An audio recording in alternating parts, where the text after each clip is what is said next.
Halo, selamat pagi. Saya Renata Desinada dari Program Studi Pendidikan Guru Sekolah Dasar kelas 2021E dengan NPM 21103268. Baik, pada video kali ini saya akan menjelaskan tentang hakikat HAM, karakteristik HAM, jenis-jenis HAM, dan yang terakhir adalah DUHAM. Baik, yang pertama saya akan menjelaskan tentang hakikat HAM. HAM terdiri dari 3 kata, yaitu hak, asasi, dan manusia. Hak merupakan hal atau peluang yang diberikan kepada seseorang untuk dapat memiliki, melakukan sesuatu sesuai keinginannya. Sedangkan asasi merupakan konteks hak asasi manusia yang berarti dasar, fundamental, atau pokok. Yang terakhir adalah manusia. Manusia merupakan individu yang hidup, yang memiliki keunikan yang luar biasa. HAM dibedakan di antaranya, yang pertama, hak khusus dan hak dasar. Hak dasar merupakan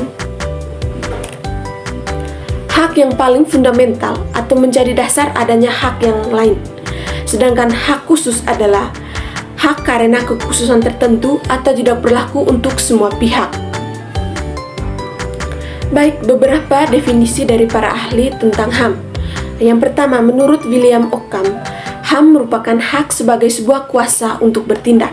Sedangkan menurut Tolan, HAM merupakan kekuasaan untuk mempengaruhi yang lain.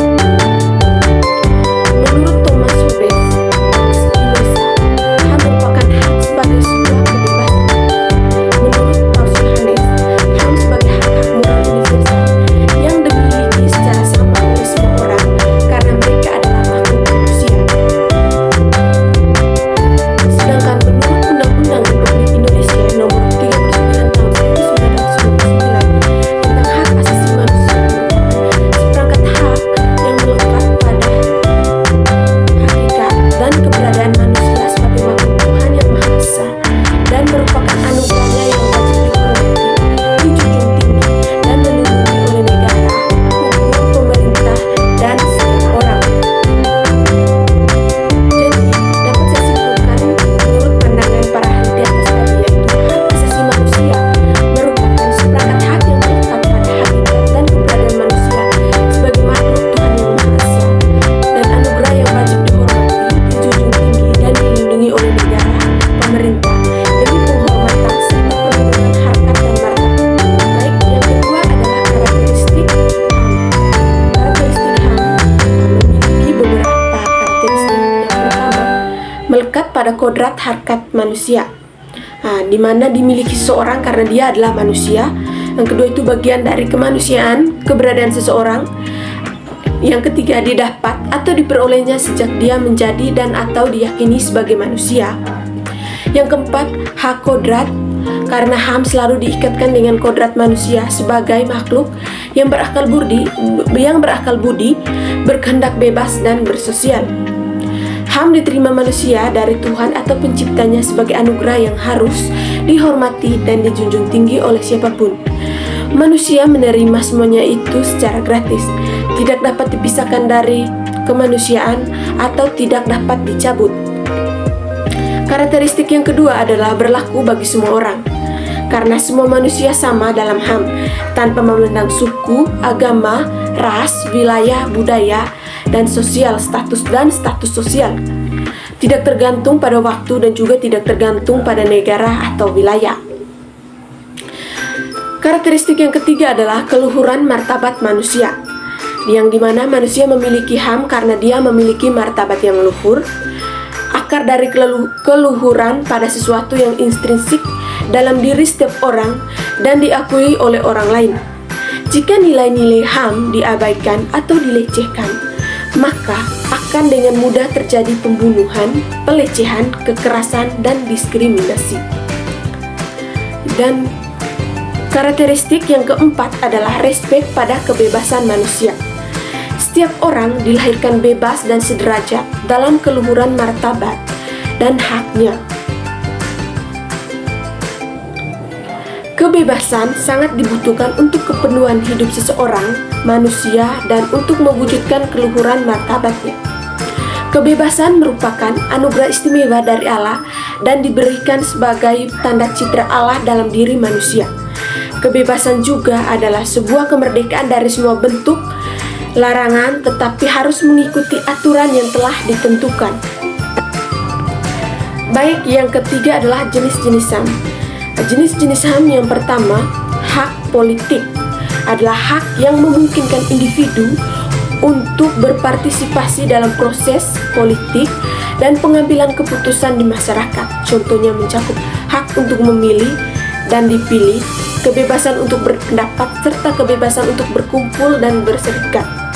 Yang kedua adalah hak ekonomi. Hak ekonomi merupakan hak dasar manusia yang memungkinkan mereka untuk berpartisipasi dalam kegiatan ekonomi dan mendapatkan manfaat dari hasil kerja mereka. Hak ini bertujuan untuk menjamin setiap orang memiliki kebebasan yang adil dan memenuhi kebutuhan dasar mereka dan mencapai kesejahteraan. Contohnya hak jual beli, hak atas pekerjaan, dan hak atas tunjangan. Yang ketiga adalah hak sosial.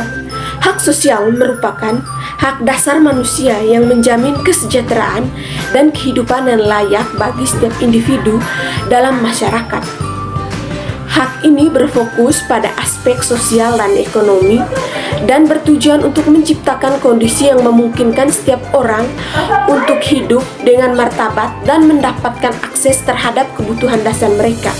Contohnya hak untuk mendapatkan layanan kesehatan. Yang kelima, hak sipil. Hak sipil merupakan hak-hak fundamental yang melindungi individu dari diskriminasi dan penindasan oleh pemerintah, lembaga sosial, dan individu lainnya. Hak ini menjamin kebebasan dan kesetaraan bagi setiap orang untuk memungkinkan mereka hidup dengan martabat dan berpartisipasi dalam masyarakat secara penuh. Berikut beberapa contoh hak sipil, yaitu hak untuk hidup. Dan yang terakhir adalah hak budaya. Hak budaya merupakan hak dasar manusia yang menjamin kebebasan individu untuk berpartisipasi dalam kebudayaan, menikmati hasil budaya, dan melestarikan tradisi dan warisan budaya mereka. Hak ini mengakui bahwa budaya merupakan bagian penting dari identitas dan jati diri manusia dan memungkinkan setiap orang untuk mengekspresikan diri secara kreatif dan merasakan kebahagiaan.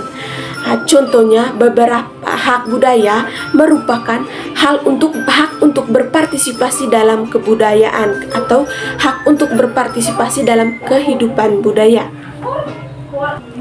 Baik, yang keempat adalah DUHAM atau Deklarasi Umum Hak Asasi Manusia.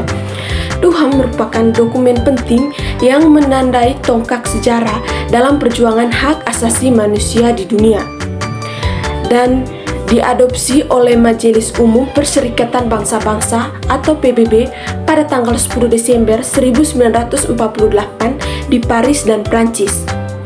DUHAM merupakan pernyataan universal yang menggarisbawahi hak-hak dasar yang melekat pada setiap manusia sejak lahir. Beberapa karakteristik penting dari deklarasi ini, diantaranya yang pertama, universalitas. DUHAM menekankan bahwa hak asasi manusia berlaku bagi semua orang tanpa pengecualian. Setiap individu dimanapun berada memiliki hak yang sama. Yang kedua adalah tidak dapat dicabut. Hak-hak yang tercantum dalam DUHAM bersifat melekat dan tidak dapat dicabut, artinya hak-hak ini dimiliki oleh setiap orang sejak lahir dan tidak bisa dihilangi oleh pihak lain. Yang ketiga adalah kesetaraan. Deklarasi ini menjunjung tinggi prinsip kesetaraan, di mana setiap orang berhak mendapatkan perlakuan yang sama di depan hukum serta kesempatan yang sama tanpa diskriminasi. Yang keempat adalah kehidupan bermartabat. DUHAM menggarisbawahi hak-hak yang penting untuk kehidupan yang bermartabat, seperti hak atas kebebasan, keamanan, keadilan, dan perlindungan dari penyiksaan atau perlakuan yang merendahkan martabat manusia. Kelima adalah hak sipil dan politik. Deklarasi ini melindungi hak-hak sipil dan politik seperti kebebasan berpendapat, kebebasan berkumpul, dan hak untuk ikut serta dalam pemerintahan dan juga hak untuk hidup bebas. Yang keenam adalah hak ekonomi, sosial, budaya. Selain hak sipil dan politik, DUHAM juga memuat hak-hak ekonomi, sosial, dan budaya seperti hak untuk mendapatkan pendidikan, pekerjaan, kesehatan, serta jaminan sosial. Dan yang terakhir adalah norma dasar hukum internasional. Meskipun DUHAM bukan perjanjian yang mengikat secara hukum, tetapi ia telah menjadi norma dasar hukum internasional yang dijadikan acuan dalam pembuatan berbagai instrumen hak asasi manusia lainnya. Jadi, kesimpulan umum dari Deklarasi Umum Hak Asasi Manusia atau DUHAM adalah setiap manusia memiliki hak-hak dasar yang melekat sejak lahir dan harus dihormati, dilindungi, serta dijamin oleh semua negara dan masyarakat tanpa memandang perbedaan ras, warna kulit, jenis kelamin, bahasa, agama, politik, kebangsaan, atau status lainnya. DUHAM menegaskan pentingnya kesetaraan, martabat, dan kebebasan bagi setiap individu. Deklarasi ini bertujuan untuk mendorong perdamaian, keadilan, dan kesejahteraan global melalui perlindungan hak-hak sipil, politik, ekonomi, sosial, dan budaya, meskipun tidak mengikat secara hukum. DUHAM menjadi standar internasional yang memandu kebijakan dan undang-undang hak asasi manusia di berbagai negara, serta menjadi penting dalam mengulangi pelanggaran hak asasi manusia di seluruh dunia. Baik, itu saja penjelasan saya terkait hakikat manusia, hakikat HAM, jenis-jenis HAM, karakteristik HAM, dan DUHAM.